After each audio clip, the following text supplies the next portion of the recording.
हाग्रामा महिलारिया मालायनिखौबो बुजिनांगौ आरो गावनिखौबो माखासे दोनथ'नांगौ बेखौ बुजिया। खुलुमबाय, स्टुडिय'आव आं उदांस्रि मुसाहारि। हाग्रामा महिलारिया मालायनिखौबो बुजिनांगौ आरो गावनिखौबो माखासे दोनथ'नांगौ बेखौ बुजिया। बे गोख्रों बाथ्रायानो जाबाय बिटिसिनि लेङाइ गाहाय मावफुं सोद्रोमा गबिन्द बसुमतारीनि।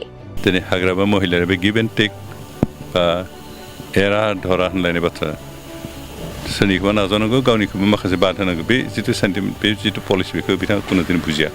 दुलाराय बर' फरायसा आफादजों लोगोसे गुबुन गुबुन माहारियारि आफादफोरा इउपिपिएल आरो बिपिएफ मोन्नैबो राजखान्थि दोलोखौ खौसे जानो खावलायनायाव हाग्रामा महिलारिया सा 22 बिजाथि फोसावना होनायनि सायाव माखासे गोख्रों बाथ्रा बुंथिदों बिथां गबिन्द बसुमतारीया। गबिन्द बसुमतारी बिथाङा बुंथिदों दि दुलाराय बर' फरायसा आफादजों लोगोसे गुबुन गुबुन माहारियारि आफादफोरा इउपिपिएल आरो बिपिएफ मोन्नैबो राजखान्थि दोलोखौ खौसे जानो खावलायनायखौ बिपिएफनिफ्राय गनायाखै एबा खोनासङासै।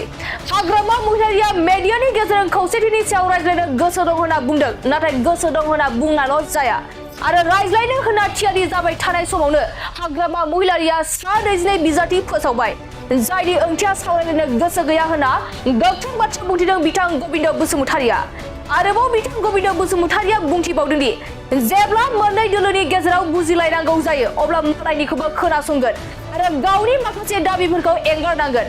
नाथाय हाग्रामा महिलारिया मालायनिखौबो बुजिनांगौ आरो गावनिखौ माखासे दोनथ'नांगौ बेखौ बुजिया। बेनिखायनो बिथाङा एबसु आरो गुबुन गुबुन माहारियारि आफादफोरनि खावलायनायखौ नासयदों होनना गोख्रों बाथ्रा बुंथिदों बिथां गबिन्द बसुमतारीया।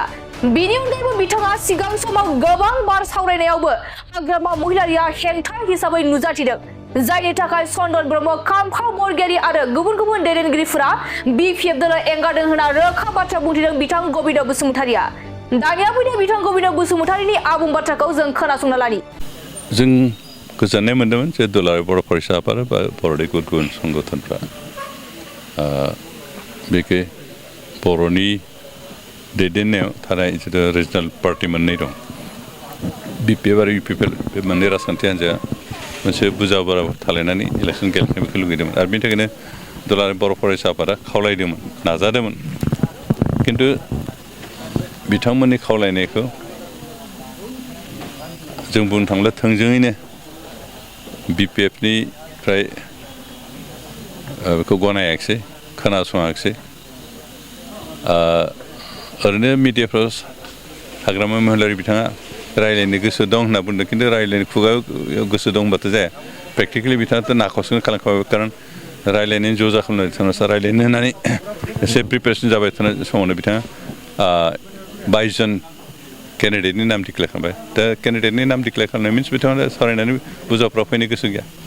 अन्तत' बिथाङाथ' नेनो हायोमोन, गोसो दंमारमोनबा सावरायनानै बुजाफ्राव फैनायनि गोसो दंमारमोनबा बिथाङा केन्डिडेट डिक्लेयार खालामनाय नङा। जेब्ला सानै मानसिनि गेजेराव बुजा बुजियाव फैलायनो गोनां जायो बा मोननै राजनितिक दलनि गेजेराव बुजा बुजियाव फैनो गोनां जायो, अब्ला अन्तत' मालायनिखौबो खोनासंनांगोन, गावनिखौबो खोनासंनांगोन, गावनि माखासे दाबिफोर एंगारनांगोन, मालायनिखौबो नाजावनांगोन। दा बिदि एरा धरा गिभ एन्ड टेक जिखिनि पलिसि बेफोरखौ जायफ्रा बुजिलायाब्ला खिन्थु बे माबाया आन्दारस्टेन्डिंआ फैया। दिनै हाग्रामा महिलारि बे गिभ एन्ड टेक बा एरा धरा होनलायनाय बाथ्रा सोरनिखौबा नाजावनांगौ गावनिखौबो माखासे बाद होनांगौ बे जिथु सेन्टिमेन्ट बे जिथु पलिसि बेखौ बिथाङा खुनु दिन बुजिया आरो बुजियैखायनो दिनै बिथाङा नैबे दुलाराय बर' फरायसा आफाद आरो गुबुन गुबुन संगठनफ्रा बुजा बुजियाव फैलायनांगौ बिपिएफ आरो इउपिपिएलनि गेजेराव बे बाथ्राखौ बिथाङा नाकस खालामनाय जाबाय। सिगाङावबो जों गोबां बार सावरायखांबाय इउपिपिएल आरो बिपिएफनि गेजेराव, आरो प्रत्येक बारावनो हेंथा हिसाबै हाग्रामा महिलारि नुजादों आरो बिथाङा आकर्गस एर'गेन्ट, बेनिखायनो बे माबाया बुजा बुजि जायाखै। हयथ' बिथाङा मोजां बुजिनायमोनब्ला दाहालागै अन्तत' मोननै पार्टिजों ज' जानानै मोनसे पार्टि जायाबाबो मोननै पार्टि आलादा आलादा थानानै मोनसे आन्दारस्टेन्डिंआव फैनानै गोरोबलायनायाव फैनो हागौमोन। दा खिन्थु बिथाङा एर'गेन्टखायनो बिथाङा मा बुंगोन